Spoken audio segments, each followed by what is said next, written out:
Assalamualaikum Baraya, selamat datang kembali di Guru Gembel Channel. Di dunia saat ini, Islam adalah agama yang paling banyak dianut oleh masyarakat dunia, kedua setelah Kristen. Tetapi kalau kita mau melihat data secara spesifik dan otentik saat ini, faktual dan aktual, maka Islam itu adalah yang paling banyak dianut oleh orang di seluruh dunia. Alasan yang utamanya itu adalah karena negara-negara yang diklaim atau yang secara tradisional menganut Kristen sudah kehilangan momentum keberagamaan mereka. Jadi negara-negara misalkan seperti Jerman, Prancis, Inggris, atau sebagian di Amerika, setengah dari penduduknya atau lebih dari itu sudah menyatakan diri sebagai ateis atau agnostik atau free thinker. Banyak sekali di antara negara-negara itu yang memang sudah tidak peduli lagi terhadap agama dan menganggap agama itu sekedar tradisi masa lalu yang hanya dijadikan sebagai objek hiburan saja. Nah, walaupun Islam menjadi agama yang mayoritas di dunia saat ini, tetapi Islam adalah salah satu agama yang paling banyak dirundung oleh masalah. Salah satu dalam hal ini adalah tentang kemiskinan yang menjangkiti para penganutnya. Kita tidak bisa membantah bahwa mayoritas orang-orang Islam di seluruh dunia hidup di negara yang miskin atau berkembang. Dan karena itu mereka juga mayoritas hidup di pendapatan menengah atau menengah ke bawah.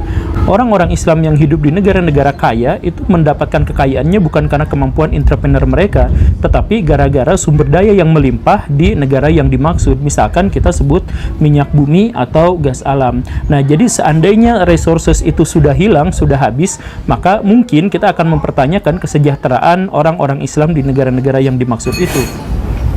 Di dalam negeri pun sama Baraya, Indonesia katanya dikatakan sebagai negara dengan muslim terbesar di seluruh dunia. Tetapi kekuatan ekonominya biasanya bergantung pada orang-orang non-muslim. Nah, tentu saja dengan demikian banyak sekali orang-orang yang akan mengajukan premis, gak semua muslim kayak gitu. Atau ada yang mengatakan bahwa iya jangan kaitkan antara ekonomi dengan Islam dan sebagainya. Tetapi faktanya adalah kalau di seluruh dunia fenomenanya seperti itu dan di dalam negeri pun fenomenanya seperti itu, maka ini bukan sesuatu yang kebetulan. Saya akan mengajukan pendapat bahwa ini terkait memang penyakit muslim yang sudah diidap sejak abad pertengahan. Jadi, mari kita sama-sama buka mata, buka hati, kita temukan solusinya. Semoga ini menjadi salah satu wacana yang baik untuk menemukan konstruksi di kemudian hari. Yuk kita bahas.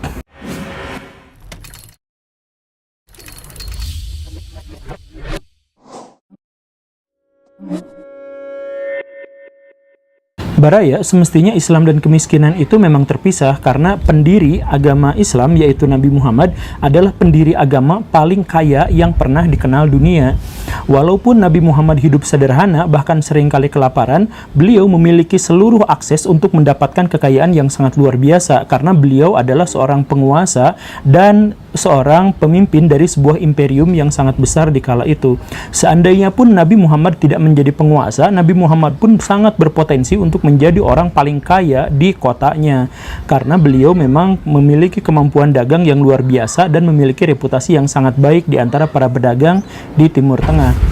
Demikian pun dengan sahabat-sahabat terdekat Nabi Muhammad. Orang-orang Sunni biasanya menyebutkan bahwa dari 10 orang yang dijamin masuk surga, 9 diantaranya adalah orang yang luar biasa kaya. Dan bukan sebuah kebetulan juga bahwa di dalam Al-Quran itu, ayat yang paling panjang itu adalah ayat tentang ekonomi.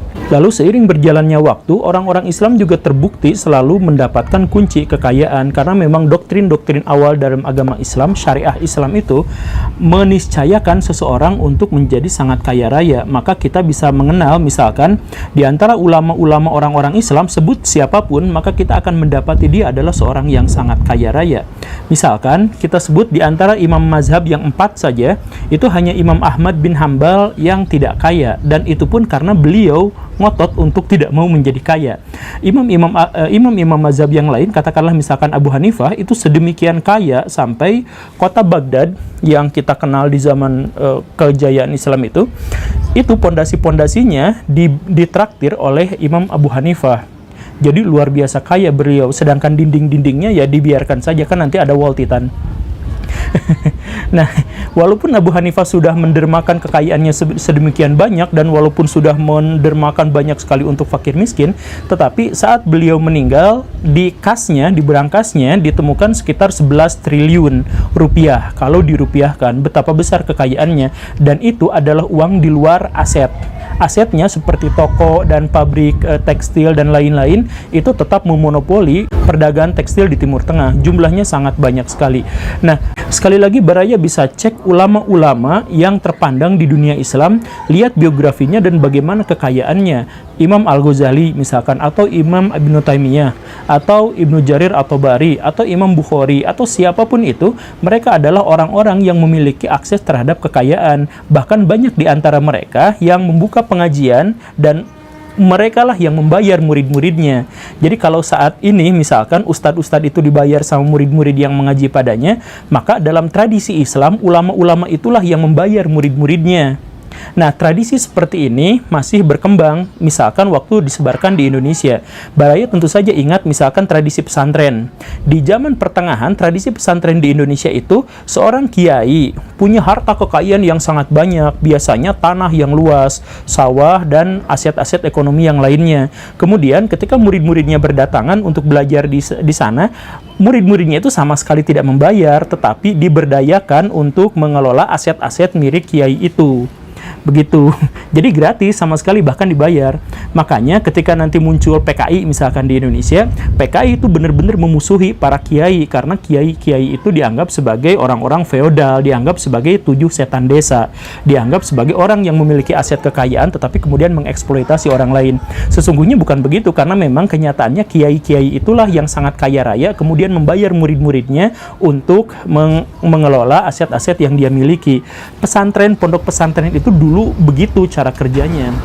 Nah, sekarang kalau orang-orang Islam di masa lampau itu kaya, secara historis orang-orang Islam itu kaya, dan dilihat dari doktrin-doktrin Islam juga menunjukkan adanya keniscayaan untuk memaksakan kekayaan, maka kenapa orang-orang Islam zaman sekarang itu miskin-miskin?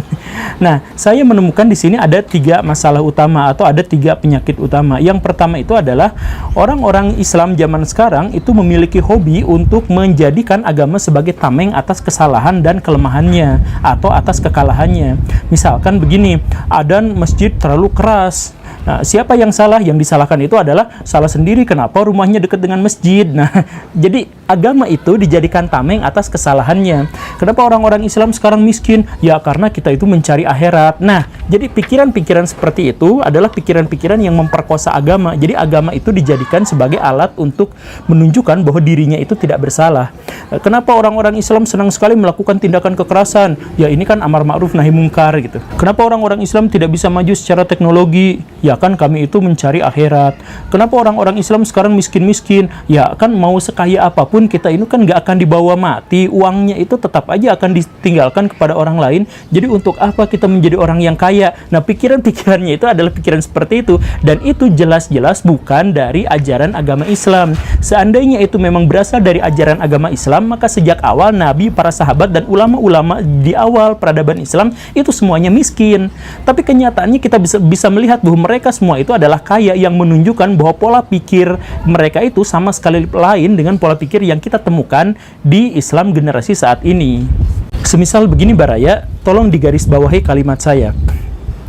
Di dalam Islam, mengemis itu haram. Kecuali Baraya kepepet banget, mengemis itu haram. 1. Taruh. Kemudian, mempermewah masjid itu haram. Masjid itu harus dimakmurkan, masjid itu harus dibaguskan. Tetapi kalau diciptakan, dibuat dengan material-material yang mewah, sedangkan ada orang-orang miskin di sekelilingnya, maka haram luar biasa. Kesepakatan para ulama didasarkan pada dalil-dalil yang sangat jelas dan sangat kuat. Nah, faktanya umat muslim sekarang mengemis untuk memewahkan masjid.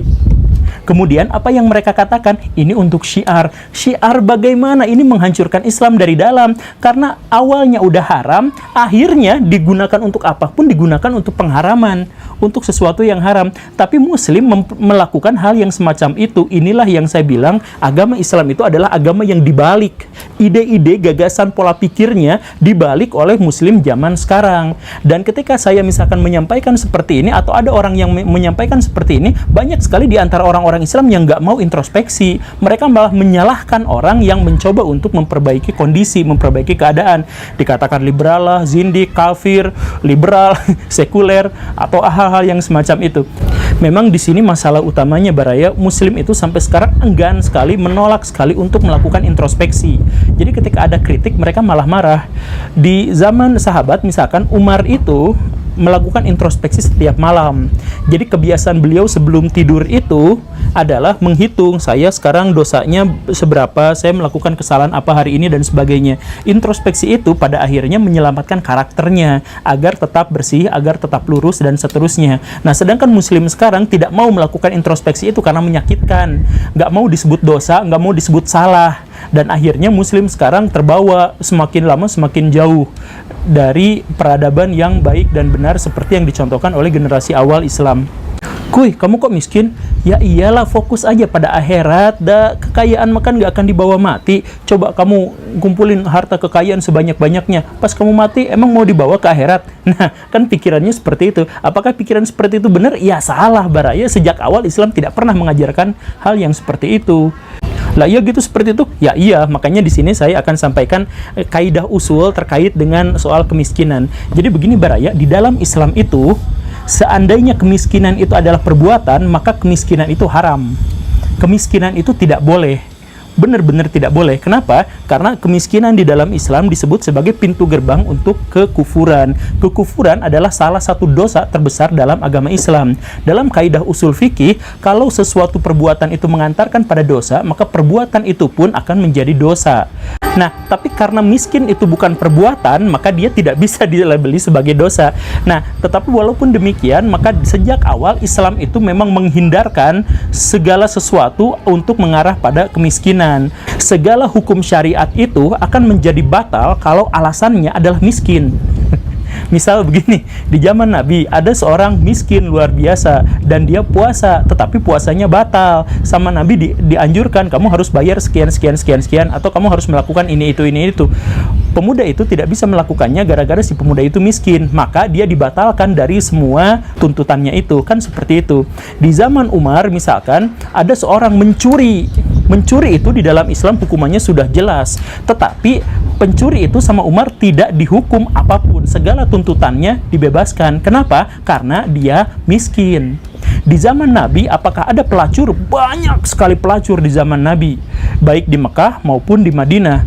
Jadi rumah-rumah mereka itu biasanya di benderaan, di ciri-cirian seperti itu. Apakah Nabi pernah menggerebek mereka? Baraya bisa cari hadis yang manapun, Nabi Muhammad tidak pernah menggerebek pelacuran itu. Padahal di dalam Islam, zina itu sudah ketahuan haramnya. Di dalam Islam itu, zina itu hukumannya sudah ditetapkan. Tetapi Nabi Muhammad tidak pernah mengajak mereka atau menarik mereka ke pengadilan. Kenapa? Tidak pernah digerebek, tidak pernah diapa. Karena apa? Karena Nabi Muhammad fokus untuk menyelesaikan masalah yang paling inti yang menyebabkan pelacuran itu terjadi, yaitu kemiskinan. Jadi Islam, generasi awal, para nabi dan para sahabat itu, kalau ketemu sama ular, kemudian ular itu demikian jahat, lumpuhkan kepalanya, bukan ekornya.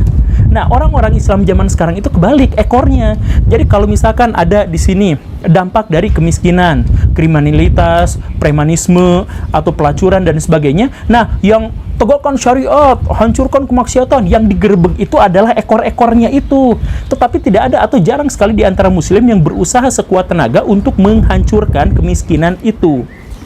Baraya begini ya, di dalam Islam itu, Baraya mau puasa kayak gimana pun, mau sholat kayak gimana pun, mau jihad kayak gimana pun, Baraya tetap akan disebut sebagai pendusta agama kalau Baraya tidak berkontribusi apapun terhadap upaya pengentasan kemiskinan. Karena kemiskinan itu, seperti yang disampaikan sebelumnya, itu adalah pintu gerbang menuju kekufuran, maka berantas itu semua. Maka karena upayanya adalah untuk memberantas itu semua, maka Nabi Muhammad walaupun memiliki akses kekayaan yang sangat luar biasa, Nabi Muhammad memilih untuk tidak menggunakan akses kekayaan itu untuk pribadinya. Nabi Muhammad hampir setiap hari dapat upeti, dapat hadiah, dapat kiriman, apa? Karena beliau penguasa. Nah, tetapi di hari yang sama ketika Nabi Muhammad mendapatkan rezeki itu, Nabi Muhammad langsung bagikan kepada orang yang lebih membutuhkan, kepada orang-orang yang miskin itu. Kenapa? Karena berderma itu adalah bagian dari syariat Islam untuk menghilangkan atau mengurangi kemiskinan yang ada. Dan kemiskinan yang ada itu harus diberantas jauh sebelum Nabi Muhammad berusaha untuk menjalankan syariat-syariat yang lain. Bahkan syariat Islam itu berdiri di atas kemampuan finansial setiap orang. Misal begini Baraya mau berhaji, bisa nggak? Enggak, tanpa kekuatan finansial yang memadai.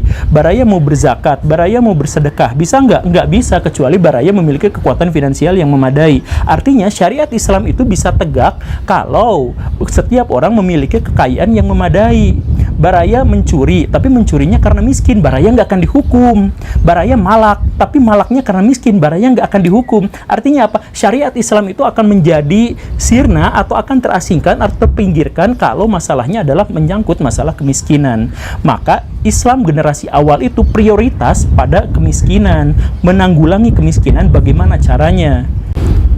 Nah, tapi kan nanti kalau kita menjadi orang kaya raya, pertanggungjawaban di akhiratnya susah. Ya makanya karena itu kita harus menjadi kaya baraya. Kan gini ya, kalau baraya miskin, kemudian mati, kemudian di akhirat ditanya, woi kamu udah sedekah belum? Kamu udah ini itu belum? Belum, karena miskin. Oh ya udah, sok dimaafkan. Tapi kalau orang kaya, woi kamu orang kaya? Iya. Itu kekayaan kamu dipakai buat apa? Ayo pertanggungjawabkan.